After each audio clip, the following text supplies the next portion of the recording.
Hi, this is the English Adventure Podcast. Relax and enjoy learning English. You're standing in the office kitchen. Daniel says, "Long week, huh?" You smile. You answer politely. He nods. And now there's nothing left. You already said something safe, You don't want to walk away. but your mind is empty. The silence starts to grow. You look at your coffee, You think, what do I say now? and the moment is about to end. What if it didn't have to? What if one simple question could keep it alive? Let's stay right here. This morning in the office kitchen, Daniel said, "Long week, huh?" That's the kind of sentence that usually ends after two replies. Exactly. I could have said, "Yes, finally Friday," and walked away. But instead, I said, "Yes, especially with the new project. I'm still trying to understand how everything fits together." That's already more open. You didn't just agree, you shared something about your experience. Yes, and that changed his reaction. He looked at me and said, "Really? I thought you had it all under control." Interesting. That means he sees you as confident. Maybe. I laughed and said, "I try to look calm, but inside I'm still figuring things out." That's honest, and honesty invites honesty. Exactly. He nodded and said, "I'm glad you said that. I feel the same, but I didn't want to admit it." So right there, the conversation could have gone back to small talk, but you didn't let it. No, I asked, "What's been the most confusing part for you?" That's a real follow-up, not surface level. He paused for a second. I could see he was thinking. Then he said, "The expectations. They want results immediately, but I'm still learning the system." That's more specific and more vulnerable. I didn't just say, "Yes, that's hard." I asked, "Do you feel pressure from your manager, or is it more internal pressure?" That's a powerful distinction. He thought about it and said, "Mostly internal. I don't want to disappoint anyone." Now we're not talking about work tasks anymore. We're talking about feelings. Yes, and I said, "I understand that. When something is new, I always feel like I have to prove myself." You shared something again. That keeps the conversation balanced. Exactly. If I only asked questions, it would feel like an interview, but by sharing, it felt equal. What happened next? He smiled and said, "It's good to know I'm not the only one feeling that way." So one extra question turned a polite kitchen exchange into something real. Yes, and it didn't feel dramatic. It felt natural. That's the important part. Continuing a conversation isn't about being impressive. It's about being interested. I had a similar experience in a cafe after work. What happened? A woman at the table next to me said, "Is this seat free?" I said yes, and after a few minutes she commented, "This place is always busy." That's a very safe sentence. Yes, and I could have answered with something short like, "Yes, it's popular," but instead I said, "I think people come here when they need a break from the day." That already adds meaning. You're interpreting the situation. Exactly. She looked at me and said, "I wish I could take a real break." That's an opening. Yes, but it's subtle, so I didn't ignore it. I asked, "What's making it hard to slow down?" That's a deeper question than just busy at work. She hesitated for a moment, and I thought she might change the topic. But then she said, "I just started a new position, and I feel like I have to prove myself every day." That sounds familiar. It did, and instead of giving advice, I asked, "What does proving yourself look like for you?" That's interesting. You're asking her to explain her own experience. Yes, she said, "It means saying yes to everything, even when I'm exhausted." That's honest. I said, "Do you feel like you can say no?" And? She shook her head and said, "Not yet. I'm afraid it will make me look weak." Now that's emotional territory. Yes, and I said, "That sounds heavy. Carrying that every day must be tiring." Did she react? She smiled softly and said, "It is. It's strange how easy it is to say that to someone I just met." Why do you think that is? Maybe because I didn't rush, I stayed curious, I didn't try to fix it, I just asked and listened. So again, you continued the conversation by going one layer deeper each time. Yes, not aggressively, just gently. That's That's the key word. Gently.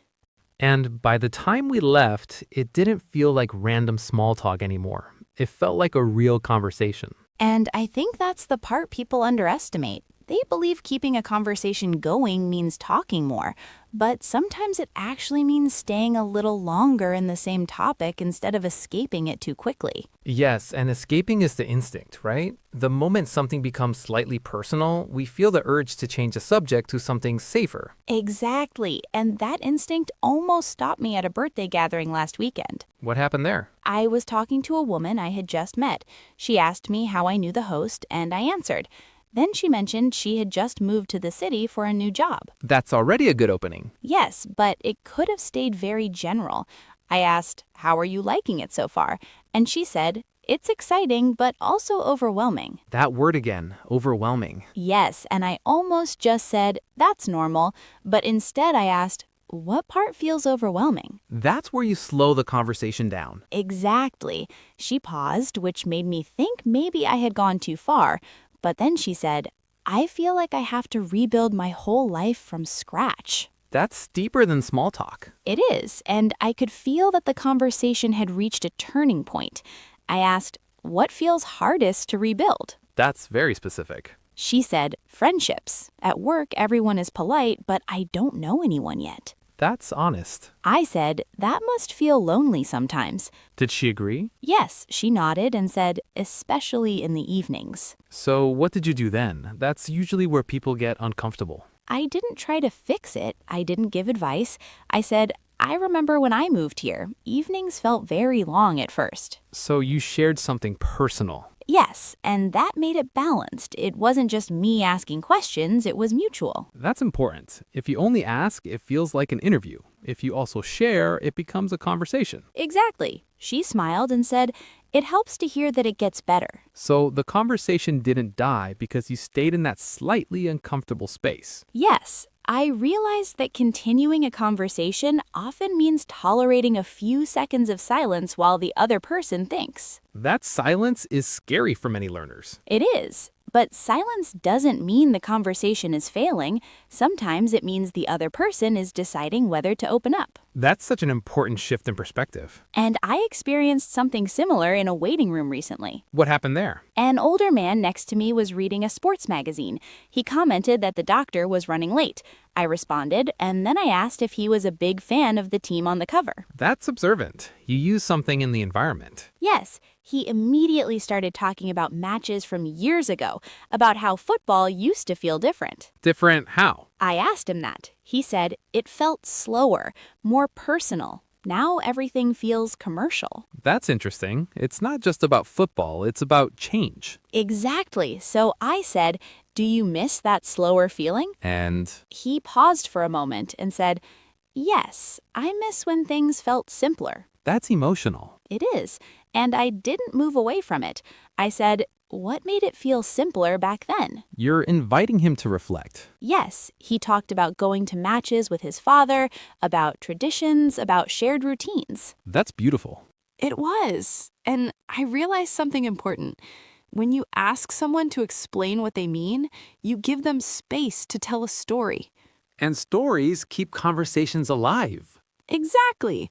A single follow-up question can open an entire memory.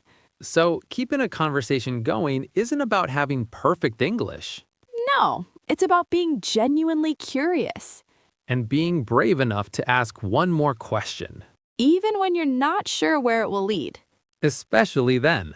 You know, I think the hardest situation is when the conversation becomes personal very quickly, and you're not sure if you should continue or step back. Yes, that's when many people freeze. They don't know whether to protect themselves or lean in. Exactly. I experienced that at a networking event a few weeks ago. I was talking to someone about work, and everything felt very professional at first. What changed?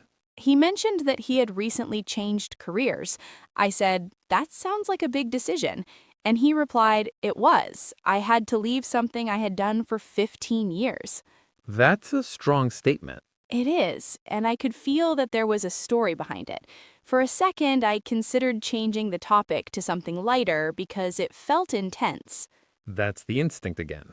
Yes, but instead I asked, what made you decide to leave after so long? That's a brave question. He looked at me carefully, almost as if he was deciding whether to answer honestly. Then he said, I realized I wasn't happy anymore. That's vulnerable. Very. And I didn't rush to respond. I didn't say something like, oh, that's life. I simply asked, when did you notice that? You stayed with the feeling. Yes. He said, probably years ago. I just ignored it. That's powerful. I said, that must have been hard to admit to yourself. What did he say? He nodded and said, it was harder than changing the job. So the real struggle wasn't the action, it was the realization. Exactly. And I realized something in that moment.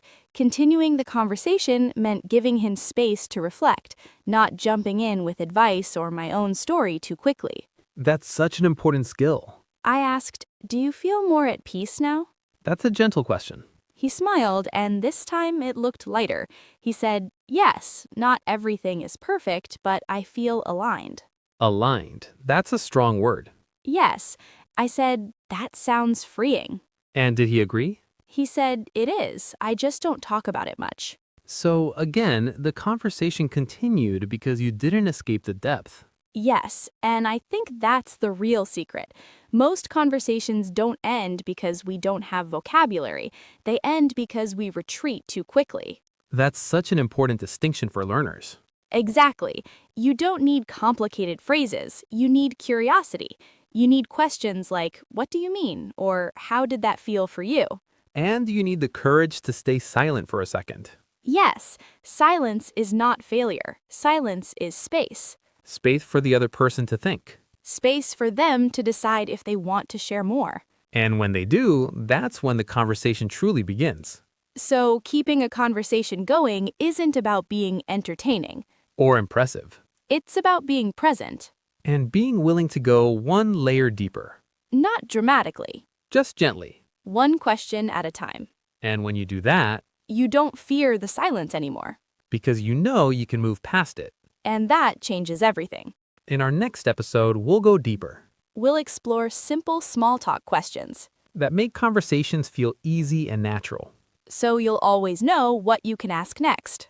And remember, Stay one sentence longer. that's where confidence grows. Thanks for listening today. See you next time. Thanks so much for spending time with us today.